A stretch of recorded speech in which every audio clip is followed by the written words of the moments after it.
नहमदुहु व नुसल्ली व नुसल्लिमु अला सय्यदिना व मौलाना मुहम्मदिन व आले मुहम्मद अम्मा बाद फ़अऊज़ु बिल्लाहि मिनश शैतानिर रजीम बिस्मिल्लाहिर रहीम। आज अल्लाह रब्बुल इज़्ज़त के फ़ज़ल से, उसकी तौफ़ीक से मैं एक बड़ा अहम मौज़ू लेके आप दोस्तों की खिदमत में हाज़िर हुआ हूँ। दुआ करता हूँ कि अल्लाह तबारक व तआला मुझको हक़ बात कहने की तौफ़ीक अता फ़रमाए। मैंने ज़्यादा वक्त आपका नहीं लेना, मेरी कोशिश होगी कि ज़्यादा से ज़्यादा मवाद जो है वो कम वक्त में आपकी मोहब्बतों की नज़र करूँ। आज मैं एक बड़ा अहम मसला लेके आपकी खिदमत में हाज़िर हुआ हूँ। मसला कुछ यूँ है कि एक प्रोग्राम में किसी भाई ने, किसी दोस्त ने मुझे क्वेश्चन पूछा था बाग़ फ़दक के हवाला से कि जो आका अलैहिस्सलातु वस्सलाम की ये हदीस जो मेंशन की जाती है, जो कोट की जाती है, जो बुखारी मुस्लिम में है कि हज़ूर अलैहिस्सलातु वस्सलाम ने इरशाद फरमाया कि ला नूरा सुमा तरकना सदक़ातुन, कि अम्बिया का कोई वारिस नहीं होता, वो जो छोड़ जाएं वो सदका होता है। तो इसको लेकर, इसके पॉइंट ऑफ व्यू से मैंने कुछ ज़रूरी जो बातें थी वो मैंने सुनने वालों की नज़र की थी कि मैंने इसको ऑन किया था। मैंने कहा था कि इसके ऊपर मैंने दलाइल नहीं दिए थे कि अम्बिया इकराम की वरासत होती है, हालांकि ये कुरान का अकीदा है। सारा कुछ कुरान खोल खोल के बयान कर रहा है कि ये अम्बिया इकराम का जो इनकार करते हैं ना कि वरासत नहीं होती, कुरान कहता है कि अम्बिया की वरासत होती है। इसके ऊपर मेरे पास बेशुमार दलाइल हैं, कुरान से, आका अलैहिस्सलाम की अहादीस से। इसके ऊपर अलग गुफ्तगू करूँगा, लेकिन मैंने एक अल्ज़ामी जवाब दिया था। मैंने कहा था कि चलो भाई मैं इस हदीस को ऑन करता हूँ।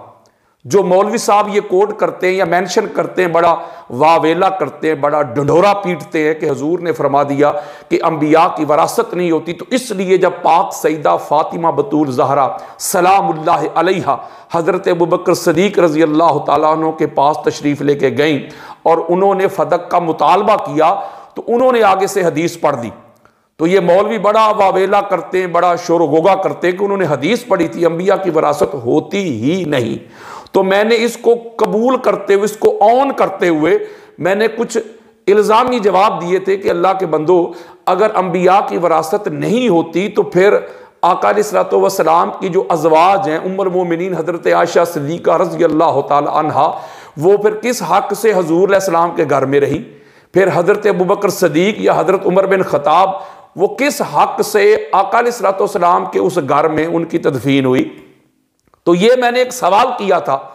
तो इसका बजाय इसके कि इसका जवाब दिया जाता इल्मी जवाब, तो एक शेखुपुरा के मुफ्त से मुफ्ती हैं, वो राशिद महमूद रिजवी साहब, उन्होंने, वो मुझे, मेरे दोस्त ने एक वीडियो भेजी है, उन्होंने जवाब दिया जी हम जवाब देते हैं जी ये वो, यानी सवाल गंदम और जवाब चना। और जवाब वो क्या दे रहे हैं जी, ये देखो फलां हदीस हजूर ने फरमाया अंबिया की विरासत नहीं होती, फलां मौलवी ने फरमाया अंबिया की विरासत नहीं होती, फलां मुहद्दिस ने फरमाया अंबिया की विरासत नहीं होती। वो अकल के अंधे, वो जाहल इंसान, वो नॉनसेंस इंसान, तुझे किसने मुफ्ती की सनद दे दी है? तुम्हें तो नफ्से मसला का ही पता नहीं है, खबर नहीं है कि बात क्या हो रही है, तू जवाब क्या दे रहा है? जवाब तो तेरा ये बनता था, मैंने उसको ऑन किया। मैंने कहा चलो भाई मैं इनकी इस बात को ऑन करता हूं, अब मुझे इस बात का जवाब दो कि अगर पाक सईदा को वरासत नहीं मिली हजूर अलैहिस्सलाम की, तो अज़वाज को कैसे मिल गई? जब आका अलैहिस्सलाम ने फरमाया कि हमारी वरासत होती ही नहीं, हम जो छोड़ जाएं वो सदका होता है, जितना भी तरका होता है, तो फिर अगर बेटी को नहीं मिली तो बीवी को कहां से मिल गई? तो आपका हक ये बनता था, मुफ्त से मुफ्ती साहब, नासबी साहेब, आपका ये हक बनता था कि आप इस तरह किताबें खोल खोल के मुझे दिखाते, जैसे मैं दिखाने लगा हूं, इस तरह दिखाते, भाई ये देखो हजूर अलैहिस्सलाम का फरमान, हजूर अलैहिस्सलाम ने फरमाया कि जो मेरी बीवियों के घर हैं वो उन्हीं के हैं, मेरी बीवियों के घर छोड़ के जो मैं छोड़ जाऊंगा ना वो सदका है। या कुरान से मुझे कोई नस पेश करते, कुरान से दलील देते, मौलवी साहब तूने दलील क्या देनी है? तू अपने बड़ों को निकाल के ले आ कब्रों से, ये मेरा चैलेंज है, चैलेंज है परमानेंट के तू और तेरे बड़े, जो भी अतारी, जलाली, रिजवी, जितने भी सुन्नियत को बदनाम करने वाले तेरे चमचे, कड़छे, ढक्कन, चेले, गुरु, सबको जमा करके एक रवायत मुझे दिखा दे तू मैं सारी जिंदगी आके तेरी मुफ्त नौकरी करूंगा। कि हुजूर अलैहि सलाम ने फरमा दिया हो कि भाई जो मेरी अजवाज के हुजरे हैं या जो उनको घर दिए उनके अलावा बाकी जो मैं छोड़ जाऊंगा वो सदका है, लिहाजा वो मेरा तरका नहीं, वो मेरी विरासत नहीं। ये था तेरा जवाब, लेकिन तू एक रवायत भी नहीं दे सका और ना तू क़यामत तक दे सकेगा। मैं अपने सुनने वालों को एक पैगाम देना चाहता हूं, कि मैसेज देना चाहता हूं। वो तमाम लोग जो अहले बैत अतहार से मोहब्बत करते हैं, मवद्दत का जज्बा रखते हैं, मैं हाथ जोड़ के उनको ये पैगाम देता हूं कि खुदारा ऐसे नाम निहाद सो कॉल्ड नासबियों को देखकर सुन्नियत के बारे में दिल में मैल ना लाना। ये सो कॉल्ड सुन्नी बने हुए हैं, ये नाम निहाद सुन्नी है, हकीकत में ये नासबी हैं, ये अहले बैत अतहार का बुग़्ज़ रखने वाले हैं। और उसमें सबसे बड़ा नासबी खारजी अहले बैत अतहार का बुग़्ज़ रखने वाला दुश्मन अहले बैत ये मुफ्ती राशिद रिजवी है। मेरे पास बेशुमार इस पर दलाइल हैं। अब मैं एक एक करके इसका मुंह बंद करूंगा, एक एक तेरा मैं वो जो वीडियो है उसका मैं रद्द पेश करूंगा और अहले सुन्नत की कुतब से करूंगा।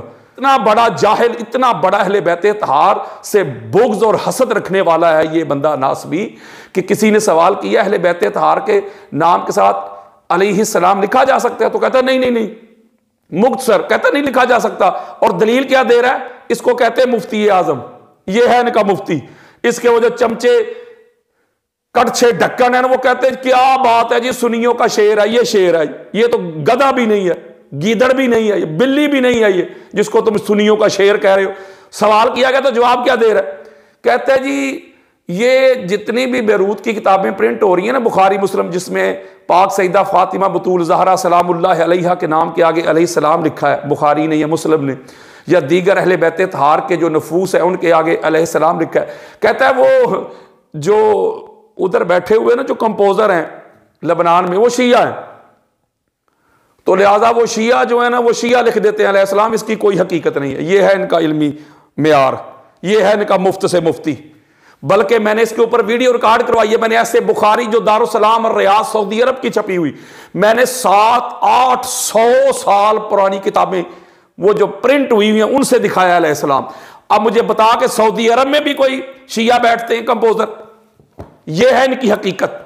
जब अहले बैत अतहार की अजमत की बात हो, फजीलत की बात हो, फजलियत की बात हो, उनके मनाकब, उनके खसाइस की बात हो, इनको मरोड़ शुरू हो जाता है और कहते हैं हम सुन्नी हैं।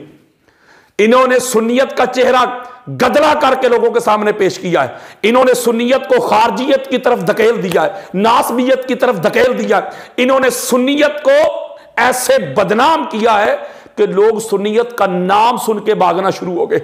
लोग समझते थे ये है सुन्नी, जो अहले बैत अतहार की अजमत को, इनकी अफजलियत को मिनिमाइज करते हैं, ये सुन्नी है। वो जो मुहर्रम के अय्याम में जिक्र अहले बैत सुनना चाहते थे, मौला हुसैन बादशाह सरकार के गम में आंसू बहाना चाहते थे, अपनी आंखों का वुजू करना चाहते थे, इबादत करना चाहते थे, जब इन्होंने मुहर्रम के अय्याम में भी यार लोगों के, अहले बैत अतहार के दुश्मनों के कसीदे शुरू कर दिए, जब इन्होंने उनके 10 मुहर्रम को मुआविया बिन अबू सुफियान के नारे शुरू कर दिए, तो लोग फिर दूसरी तरफ चले गए। पूरी दुनिया में, मैं राउंड दी कलाक बात कर रहा हूं, मैंने पूरी दुनिया देखी है, सबसे तेजी के साथ ये जो मसल के तशय्यो है ना, इसमें इजाफा हो रहा है। और इसकी मेन जो रीजन, जो वजह है, इस जैसे मौलवी हैं जैसे ये नासबी राशिद महमूद रिजवी है। इसलिए एक नौजवान नस्ल जो पढ़ लिख गई है वो अहले बैत अतहार की अजमतें सुनना चाहती है, मवद्दत सुनना चाहती है, अफजलियत सुनना चाहती है, इधर से इनको मिलती नहीं। इनके पास कभी आपने देखा है कि कुरान से बात की हो उन्होंने अफजलियत के हवाले से, अहदीस से बात की हो? अहमद रजा खान बरेलवी ये कहते हैं, मुजद्दिद अल-अफसानी ये कहते हैं, गुलाम रसूल सईदी ये कहते हैं, ये है इनका इल्म, ये है इनका नॉलेज, ये है इनकी दलील, ये है इनके रेफरेंसेज। ना कुरान से वास्ता, ना मुस्तफ़ा के फरमान से वास्ता। तो ये तो वो लोग हैं, इन्होंने लोगों को इंतहा पसंदी की तरफ धकेल दिया है, सुन्नियत से लोगों को दूर कर दिया इन जैसे नाम निहाद सो कॉल्ड सुन्नियों ने और अहले बैत अतहार के दुश्मनों ने। और ये मैं हल्फन कह रहा हूं, मेरे पास बेशुमार दलाइल हैं, शहादतें हैं इन जैसे लोगों के बारे में। ये वही लोग हैं जो आजकल मुल्क पाकिस्तान में हो रहा है, जिनको हलवा की समझ नहीं आई और वो उस बेचारी औरत को छुरियां लेके निकल आए कत्ल करने के लिए। ये है ये जो इस्लाम के ठेकेदार बने फिरते हैं। मैं पाकिस्तान के अदारों को, पाकिस्तान की अदलिया को, पाकिस्तान की हुकूमत को यह मैसेज देना चाहता हूं कि पहचानो ऐसे फितना परवर मुल्ला और नासिर को जो मुल्क पाकिस्तान को फिरका वारियत की तरफ धकेलना चाहते हैं। ये एक एक इसकी वीडियो का मैं रद्द करूंगा। और पता नहीं ठेकेदार बन जाते। और राफजी मुझे कहते हैं, खुद को कहते हैं सुन्नी। सुन्नी किधर से आ गया? ये सुन्नी नहीं राफजी बंदा। इनसे पूछे कि तू मामा लगता है सुन्नियत का? तेरे घर से सर्टिफिकेट मिलेंगे मुझे मैं कि मैं सुन्नी हूं कि नहीं। सुन्नी वो है जिसके पास कुरान की दलील हो। सुन्नी वो जिसके पास मुस्तफा के फरमान की दलील हो। सुन्नी वो है जिसके पास सहाबा की दलील हो। सुन्नी वो जिसके पास अहले बैत तहार की दलील हो। मौलवियों को मानने वाला सुन्नी नहीं। तुम सुन्नी ना कहा करो खुद को। हां, बरेलवी कह सकते हो क्योंकि तुम नदी नाले हो। तुम वो गंदे गटर हो जिन्होंने सुन्नियत जैसे समंदर को नापाक और गदला कर दिया है। और अल्लाह के फजल करम से जब तक अहले बैते तहार के दर के मंगते ये नौकर जिंदा है, तुम्हें सुन्नियत को हाईजैक नहीं करने देंगे। होना तो यह चाहिए था कि बड़ा मुफ्त से मुफ्ती बना फिरता है, रद्द करे। मैंने कहा था कि अगर अंबिया की वरासत नहीं होती मौलवी जी, हजूर अलैहिस्सलाम की अकलौती बेटी को अगर वरासत नहीं मिली तो बीवियां जो 1/8 की हिस्सादार थी उनको क्यों मिली? तो तूने सारा टाइम लगा दिया, पहले 10 मिनट लगा दिए। ये देखो जी फलां ने कहा कि अंबिया की विरासत नहीं होती। भाई विरासत इसको तो मैं ऑन कर रहा हूं। ये तो दलाइल तुम तब देना जब मैं कुरान खोल खोल के तुझे दिखाऊंगा कि अंबिया की विरासत होती है। जब मैं पूरी सियासता खोल खोल के दिखाऊंगा कि अंबिया की विरासत होती है तो फिर ये जवाब देना। क्योंकि ये नहीं होता कि सवाल गंदम जवाब चना। भाई जवाब दे कि आका अलैहिस्सलाम की जो अज़वाज हैं उनके जो घर हैं उनके अलावा अल्लाह और अल्लाह के रसूल ने फरमाया भाई मेरी अज़वाज के घर छोड़कर जो मेरा तरका बचेगा ना उसका कोई वारस नहीं होगा, वो सदका है। मेरी बीवियों के घर छोड़ दो। इस पर तू मरता मर जाएगा, तुझे पास एक रवायत भी नहीं है। और आगे से कहता है जी कुरान ने कहा जी ए नबी तेरी बीवियों के हुजरे, सूरह हुजरात सारी की सारी हुजूर अलैहिस्सलाम के घरों हुजरों के लिए नाजिल हुई है। और जाहल इंसान फर्ज करें किसी बंदे की 4 बीवियां यानी शाजिया, नाजिया, इरम और किरण, ये 4 बीवियां फर्ज करें। अब उसने उन चारों को अलग अलग घर लेके दिए हुए। बंदे का नाम है जैद।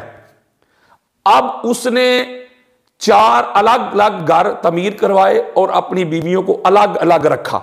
ठीक हो गया। अब उसकी बहन ने कॉल की कि जैद भाई मैं आपको मिलने के लिए आना चाहती हूं। तो वो क्या कहेगा कि मेरे घर आ जाओ। तो वो कहेगी भाई कौन से घर, आपके तो 4 घर हैं।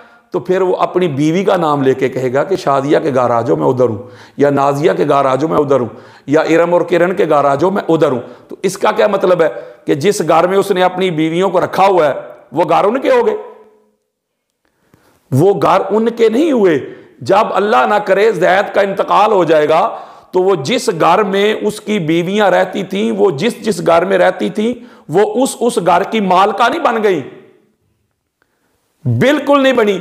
बल्कि जितना भी उसका तरका था, जितनी भी उसकी जायदाद थी, जितनी भी उसकी प्रॉपर्टी थी, उसको जमा किया जाएगा और उसकी सारी औलाद को और फिर अज़वाज को, माँ बाप को, सब को फिर उनके हिस्सों के मुताबिक उनका हिस्सा मिलेगा और बीवियों को 1/8 मिलेगा।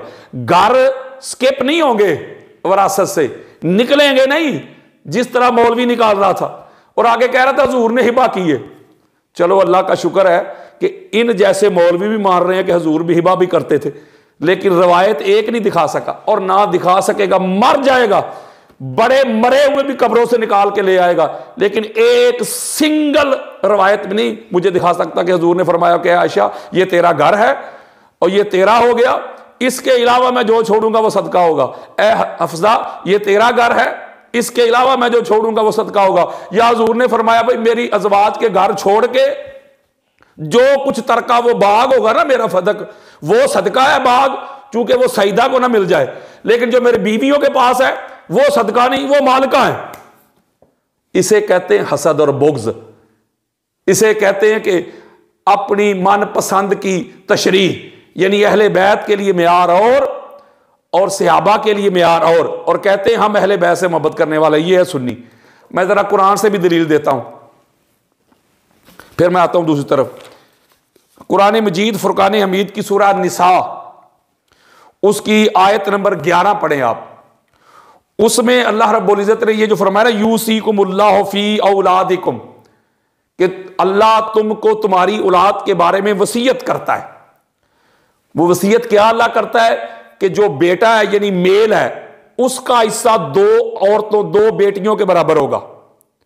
और आगे फरमाया अगर 2 बेटियां ही हैं या 2 से ज्यादा हैं, लड़कियां हैं, तो फरमाया फिर उनके लिए 2 तिहाई है। फालाहुन्ना सुलुसा मा तारका, उनके लिए 2 तिहाई होगा। किस में से? घर छोड़ के। हाय हाय, कुरान कहता है मा तारा का, जो कुछ भी छोड़ा, यानी सारी प्रॉपर्टी, उसमें घर भी आ गए, उसमें मकान, उसमें दुकान, उसमें बागात, उसमें प्लाट, उसमें प्रॉपर्टी, सारा कुछ जमा करके अब कुरान कहता है कि उनमें से ये जो मा तारक है ना, जो कुछ भी छोड़ा उसमें से उनको 2 तिहाई मिलेगा। अगर आयत नंबर 12 पे जाएं तो आयत नंबर 12 में भी अल्लाह ने यही बात की। फरमाया अगर तुम्हारी औरतें, अगर उनकी औलाद नहीं तो फिर उनको 1/4 हिस्सा मिलेगा। अगर औलाद नहीं, फ़इन कान लकुम वलदुन, और अगर उनके पास औलाद है यानी उन अज़वाज में से तुम्हारी औलाद है। और आगे फिर कुरान क्या कहता है, फलहुन्नुस्सुमुन मिम्मा तरकतुम, फिर उनको जो तुमने तरका छोड़ा है कुल का, टोटलिटी का, उसमें से 8वां हिस्सा मिलेगा। मिम्मा तरकतुम, जो कुछ तुमने तरका छोड़ा है। घरों को निकाल के नहीं अल्लाह कह रहा कि जिन घरों में तुम्हारी अज़वाज रहती थी वो उनके हो गए, उनको साइड पे करके बाकी जो तुमने अमवाल छोड़ा है या बागात छोड़े हैं या दुकानें छोड़ी हैं या दीगर जायदाद छोड़ी है, उनमें से उनको 8वां हिस्सा मिलेगा। कुरान ने कैटेगोरिकली कह दिया अगर उनकी औलाद नहीं तो फिर उनको 1/4 हिस्सा मिलेगा उसमें से जो तुमने छोड़ा। मिम्मा तरकतुम, जो कुछ तुमने छोड़ा उसमें से 1/4 हिस्सा, और अगर औलाद है तो फिर उनको 8वां हिस्सा मिलेगा। अब मुझे बता मौलवी कि कुरान में अल्लाह को किसी बात ने रोका था कि अल्लाह ये कह देता कि भाई जो घर होते हैं ना तुम्हारी अज़वाज के, वो विरासत में या उस तरका में वो शामिल नहीं होंगे, वो तो पहले ही ऑलरेडी उनके हो गए। जिन घरों में तुम्हारी बीवियां रहती हैं वो उनके हैं। बल्कि आजकल भी अगर आप देख लें तो जब किसी का इंतकाल होता है तो क्या उसके बेटे जो घर होते हैं उसकी 2-3 बीवियां तो उसको दे देते? कभी भी नहीं देते। हां, एक सूरत होती है कि उसके नाम वो कर जाए, जिस तरह तूने कहा कि हिबा किया था, लेकिन तू रिवायत नहीं दिखा सका कि हजूर अलैहिस्सलाम ने अपनी सारी अज़वाज के एक एक घर का ये तेरा, ये तेरा, ये तेरा, तो लिहाजा मेरे जाने के बाद ये मेरी विरासत नहीं, इसके अलावा ये तुम्हारा है, जो भी मेरी विरासत होगी उसको सदका कर देना। अब कुरान की ये दलील है, कुरान की ये नस है कि कुरान कह रहा है कि जो भी कुल्लुहुम, जितना भी तरका होता है वो सारे का सारा जमा होगा। फिर उसमें से जो कुरान ने हिस्से बयान किए हैं, बेटे को 2 बेटियों के बराबर मिलेगा, और इसी तरह बीवी को 1/4 मिलेगा। औलाद नहीं है तो फिर 1/4 मिलेगा, अगर औलाद है तो फिर 8वां हिस्सा मिलेगा। ये सारी डिटेल जो है अल्लाह का कुरान बयान कर रहा है। इसमें कहीं भी जो मौलवी साहब कह रहे हैं ना कि वो जो आका अलैहिस्सलाम के अज़वाज के घर थे, अम्मा आयशा सिद्दीक़ा का घर था, जिसमें से आगे कहता है, बड़ी अजीब बात इसने की है, वो कहते हैं चूंकि वो सईदा आयशा का घर हो गया तो लिहाजा उन्होंने इजाजत दे दी अपने वालिद को कि इधर उनकी तदफीन कर दें। हालांकि वो रवायत नहीं इसने पढ़ी जो मौलवी साहब बयान करते हैं, जिसका कोई सिर पैर ही कोई नहीं, कुछ भी नहीं, जो मन गढ़त मौजू है, जो मेड इन दमिश्क है कि हजरत अबू बकर सिद्दीक ने कहा था कि मेरे जसद को हुजूर के पास ले जाना, तो अंदर से आवाज आए तो दफन कर देना, ना आए तो वापस ले जाना, जन्नतुल बकी में जाके मेरी तदफीन कर देना। तो अंदर से आवाज है यार को यार से मिला दो, तो फिर वो नहीं उसने बयान की।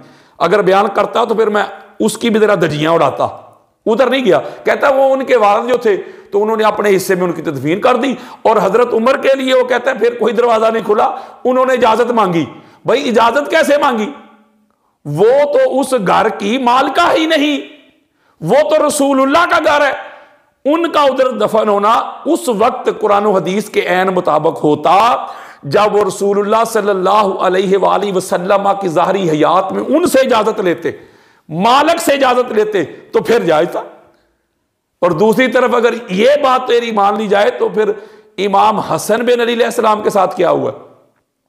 उन्होंने भी तो इजाजत मांगी थी ना, तो उनको इजाजत नहीं मिली, उनके तो जनाजे पे तीरों की बारिश हुई है।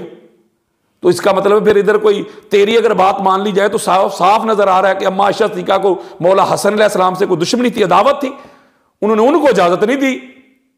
और हजरत उमर बिन खत्ताब को कहा कि उनकी तदफीन कर दो जिनका हक बनता ही नहीं, जो वारिस थे, जो हजूर अलैहि सलाम के बेटे थे, जो हजूर अलैहि सलाम की साहबजादी थी, उनका हक बना ही नहीं, उनके लिए वो सदका है। और जिनका हक बनता ही नहीं उनका हक बना रहा है ये मौलवी। और अगली बात सुन ले, कहता है जी वो हजूर ने कहा तुम्हारे ही घर हैं, तुम रहती जो जिस घर में बंदा रहता वो मालिक बन जाता है। मैं उसकी तरफ नहीं जा रहा अभी कि रसूलुल्लाह सल्लल्लाहु अलैहि वसल्लम ने फदक भी पाक सईदा को दिया था, तो जब उनकी वो मलकियत में था तो उस पर क्यों कब्जा हुआ? मौलवी अगर तू ये कह रहा है कि वो उन घरों में रहती थी ऑलरेडी, तो जब रहती थी तो उनके लिए वो विरासत जो है मुंतकिल हो गई, उनकी हो गई, वो मालिका बन गई, तो इधर क्या मसला बन गया? ये सही बुखारी देने लगा हूं, दारुस्सलाम और रियाज सऊदी अरब की छपी हुई किताब। मौलवी साहब ये देख बातें करते हैं। इसका सफा नंबर 190 है, हदीस का इंटरनेशनल नंबर है 1196, हदीस का इंटरनेशनल नंबर है 1888, हदीस का इंटरनेशनल नंबर है 6588, हदीस का इंटरनेशनल नंबर है 7335।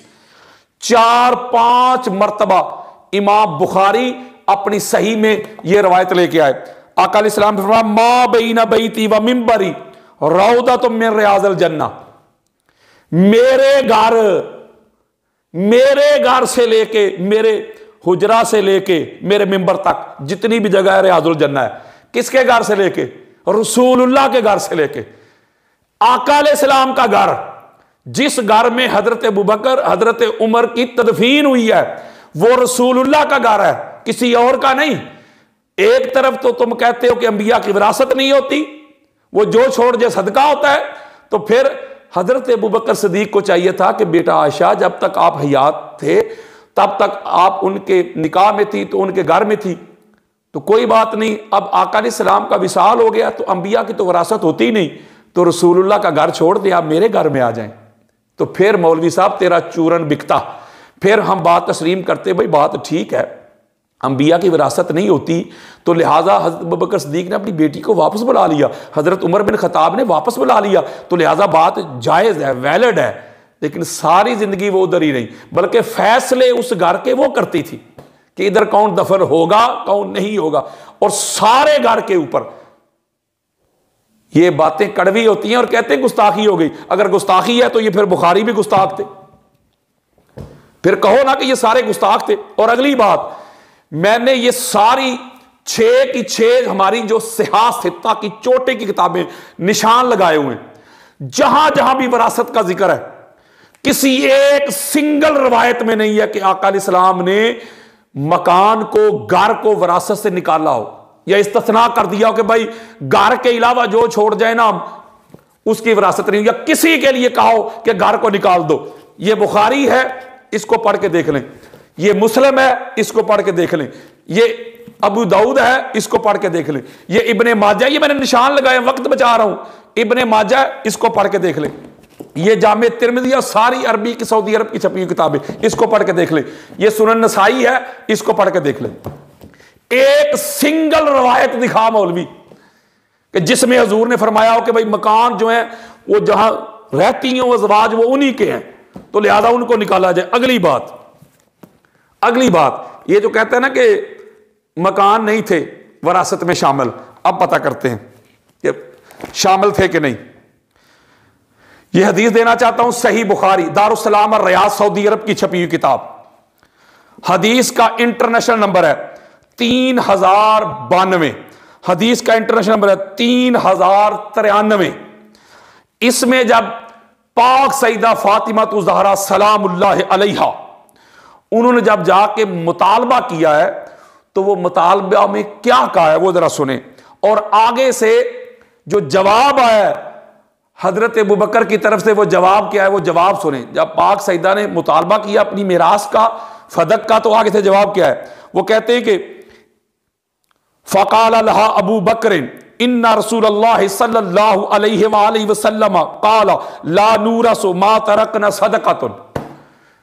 जब पाक सईदा ने मुतालबा किया तो आगे से अबू बकर ने कहा कि हुजूर ने फरमाया था कि हम अंबिया जो छोड़ जाएं, मा तरकना, हम जो तरक कर दे, हमारा जो तरका हो वो सारे का सारा सदका है। आका अलैहिस्सलाम ने यह नहीं फरमाया कि जो मकान छोड़ जाएं, जो घर छोड़ जाएं, उनके अलावा जो बाग हो वो सदका होगा। ए अबू बकर, ए उमर, ए उस्मान, घर जो होंगे ना जो मेरी अज़वाज के पास हैं वो सदका नहीं होगा, वो उन्हीं के हैं। बस ये जो मात रखना है ये टोटलिटी को ज़ाहिर करता है। मुफ्ती साहब किसने तुझे मुफ्ती बना दिया, मुफ्त से मुफ्ती। ये जो मात रखना है ये टोटलिटी को ज़ाहिर कर, जो कुछ जो कुरान से मैंने दलील दी थी मा तारा का, जो कुछ छोड़ा जाए, जो तरका, मूरस, वारस और तरका, ये तीन ही चीजें होती हैं, तीन ही अरकान है ना वरासत के। तो जो छोड़ा जाए, यानी इस हदीस में भी और आगे चले इसी तरह। अब मैं वक्त बचा रहा हूं। ये सफा नंबर 682 है और हदीस का इंटरनेशनल नंबर है 4035 4036। ये सही बुखारी दारुस्सलाम और रियाद सऊदी अरब की छपी हुई किताब। इसमें भी फ़क़ाल अबू बकर समेत नबिया सल्लल्लाहु अलैहि वसल्लम यकूल ला नूरा मा तरकना सदक़तुन। इसमें भी हज़रत अबू बकर कहते हैं कि मैंने रसूलुल्लाह से सुना, आपने फरमाया मा तरकना, जो कुछ भी हम छोड़ दें, जो कुछ घर, दुकान, मकान, बागात, जायदाद, प्रॉपर्टी, जो कुछ भी छोड़ जाए वो सारे का सारा सदका है। आप मुझे बताएं कि इसमें कहां आका अलैहिस्सलाम ने फरमाया कि जो मकान होंगे वो हमारा तरका नहीं होगा, ये उसको सदका नहीं कहा जाएगा। फिर आगे इसी तरह, और उसका हदीस का नंबर 4240 4241। इसमें भी हजरत अबू बकर ने वही जवाब दिया, यहां भी वही फ़क़ाल अबू बकर इन्ना रसूलुल्लाह सल्लल्लाहु अलैहि वसल्लम क़ाल ला नूरसु मा तरकना सदक़तुन। हजूर ने फरमाया कि हम जो छोड़ जाएं वो सदका है। सही बुखारी हदीस का नंबर 6588, हदीस का नंबर 7335। फिर सही मुस्लिम में भी इसी तरह, ये सही मुस्लिम है दारुस्सलाम और रियाद सऊदी अरब की छपी। मैं जल्दी जल्दी स्पीड तेज कर दी है मैंने ताकि ज्यादा मवाद जाए। इसका भी सफा नंबर है 779 दारुस्सलाम और रियाद सऊदी अरब की छपी हुई किताब। हदीस का नंबर 4579 4580। यहां भी बल्कि बाब ये बंद है, बाब ये कौल नबी सल्लल्लाहु अलैहि वसल्लम ला नूरसु मा तरकना फहुवा सदक़तुन। बाब ये बंद है इमाम मुस्लिम ने कि हुजूर ने फरमाया हम जो छोड़ जाए, मा तरकना, घरों को इस्तिस्ना नहीं किया, घरों को निकाला नहीं कि मेरी अज़वाज के घर छोड़ के जो मैं छोड़ूंगा वो सदका होगा। यानी पाक सईदा फातिमा तो ज़हरा को मेरी विरासत नहीं मिलेगी क्योंकि वो जो क्लेम करेंगी वो सदका है, लेकिन बीवियों को नहीं विरासत से महरूम किया जाएगा। यह है मौलवी साहब की सुन्नियत।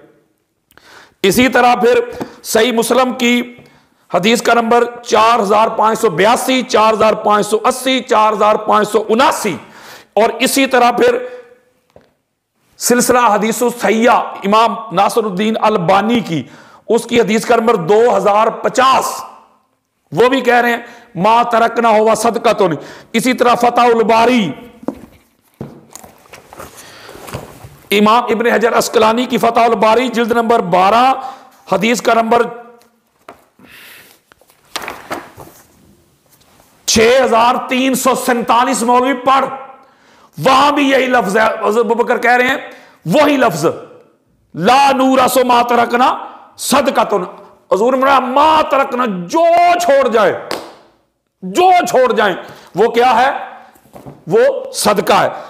अब मुझे एक बात बताएं कि ये सारी किताबें, ये बुखारी, मुस्लिम, अबू दाऊद, नसाई, तिरमिजी, इसके अलावा हाकिम को पढ़ ले, कस्तलानी को, अस्कलानी को, इमाम अहमद बिन हंबल को पढ़ ले।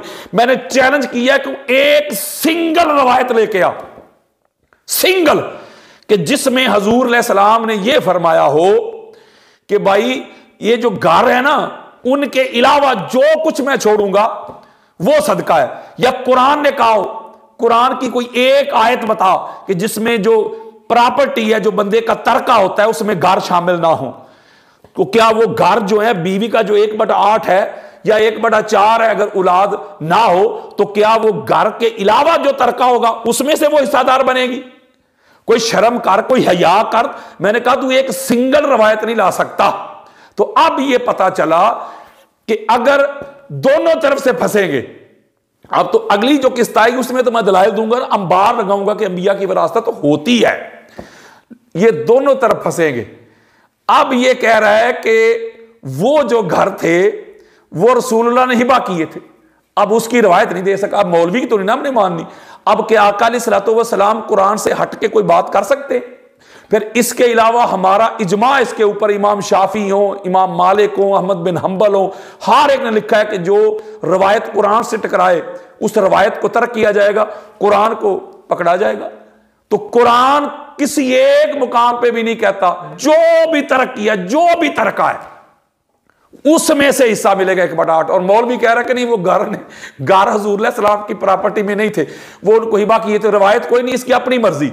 तो पता चला मैंने जो बात की थी, मैंने ये बात की थी कि वो जो घर है वो रसूलुल्लाह का घर है।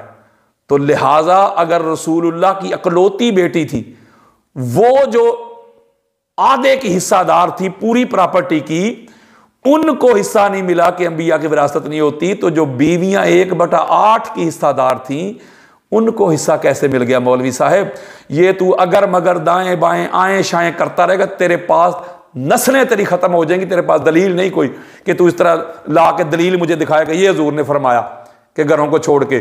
तो जब वो रसूलुल्लाह सल्लल्लाहु अलैहि वसल्लम की प्रॉपर्टी थी और उनके वारिस थे हजूर की औलाद, उनसे इजाजत लेनी थी। अगर तू ये कहता है कि वरासत होती नहीं, तो वरासत अगर होती भी नहीं तो फिर ना हजरत अबू बकर सिद्दीक के पास, ना हजरत उमर बिन खत्ताब के पास रजी अल्लाह ताला अन्हुमा, और ना आयशा सिद्दीका रजी अल्लाह ताला अन्हा, उनके पास यह हक बनता था कि उस घर में खुद रहें और उनको तदफीन की इजाजत दे। और पढ़ जाके जरा मसला, शरी मसला पढ़, तुझे पता चले कि जब तक मालक जमीन का इजाजत ना दे तो कब्र बन सकती है। दे फतवा कि जमीन के मालक के बगैर किसी की तदफीन हो सकती है, तो क्वेश्चन मार्क आ जाएगा। इसलिए मैं आपको पैगाम देना चाहता हूं, जो लोग भी ब्लाइंड फॉलोअर बने हुए हैं, अल्लाह की इज्जत की कसम खा के, तो इनके पास और कोई जवाब ही नहीं। राफजी शिया सुन्नी नहीं, कोई माइक अलाल, मैं चैलेंज कर रहा हूं इस मुफ्ती राशिद समेत, हजारों लेक्चर पड़े हुए हैं मेरे सोशल मीडिया के ऊपर, हजारों, एक हवाला भी बताया कि मैंने शिया किताब का दिया। सुन्नियत ही बताता हूं, सुन्नियत ही पढ़ाता हूं, सुन्नियत ही दिखाता हूं, तो कहते मैं गुस्ताख। ओ यारो, मैं बुखारी पढ़ूं तो मैं गुस्ताख हूं, तो बुखारी लिखने वाला गुस्ताख क्यों नहीं? मैं मुस्लिम पढ़ के गुस्ताख हूं तो मुस्लिम लिखने वाला गुस्ताख क्यों नहीं? मैं अबू दाऊद पढ़ के गुस्ताख हूं तो लिखने वाला गुस्ताख क्यों नहीं? मैं नसाई पढ़ के गुस्ताख हूं तो लिखने वाला गुस्ताख क्यों नहीं? कोई शर्म करो, हया करो। तुम्हारे पास इसके सिवा और कोई चूरन ही नहीं है, कोई चूरन ही नहीं जो अहले बैत की अजमत की बात करे, अफजलियत की बात करे, रिफत की बात करे। तुम कह देते हो कि राफजी हो गया। पहले राफजी की तारीफ करना किसी वीडियो में, फिर मैं एक निश्चित रखूंगा और उसमें फिर खोल खोल के दिखाऊंगा कि मौलवी बता फिर कौन कौन से राफजी थे, फिर पता चलेगा कि राफजी कौन कौन था। कोई शर्म करो, कोई हया करो। मैं पैगाम देना चाहता हूं अपने दोस्त अहबाब को, बहनों को, बेटियों को, बाजियों को, हाथ जोड़ के पैगाम देता हूं कि खुदा के लिए इन जैसे 100 कार्ड सुन्नियों को देख के सुन्नियत के बारे में दिल में मैल ना लाना।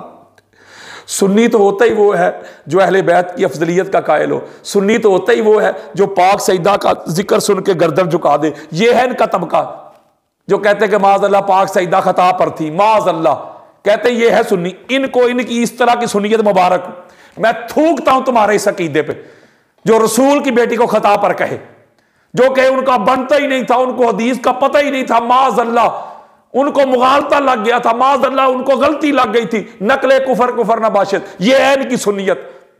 खुदा के लिए इन जैसे अहले बैत अतार के दुश्मनों, इन नासवियों को सुन के अहले बैत के बारे में या सुन्नियत के बारे में दिल में मैल न लाना। सुन्नियत वही है जो कुरान कहता है, सुन्नियत वही है जो मुस्तफ़ा का फरमान कहता है, सुन्नियत वही है जो हजूर के सहाबा बयान कर गए, अब्दुल्ला इब्ने मसूद बयान कर गए, जो जाबिर बिन अब्दुल्ला अंसारी बयान कर गए, जो हजूर की अहले बैत अतार बयान कर गए, जो मुहद्दिसीन बयान कर गए, वो है सुन्नियत। ये मौलवियों से बचो, सुन्नियों से बढ़कर कोई अहले बैत की अफजलियत का कायल नहीं। ये तो वो, इनको तो मौला अली अलैहिस्सलाम के फजाइल अज़म नहीं होते, अली की अफजलियत की बात करो अभी इनको मरोड़ शुरू हो जाएंगे। ये है इनकी सुन्नियत। अल्लाह ताला ऐसे सुन्नियों से हमें बचाए, ताजदार कायनात की अहले बैत अतहार की मोहब्बत करने की हमें तौफीक दे, हजूर के सहाबा का अदब एहतराम करने की तौफीक दे, जिंदा रखे तो इसी अकीदे पे, मौत आए तो इसी अकीदा पे। वमा अलैया इल्लल बलागुल मुबीन।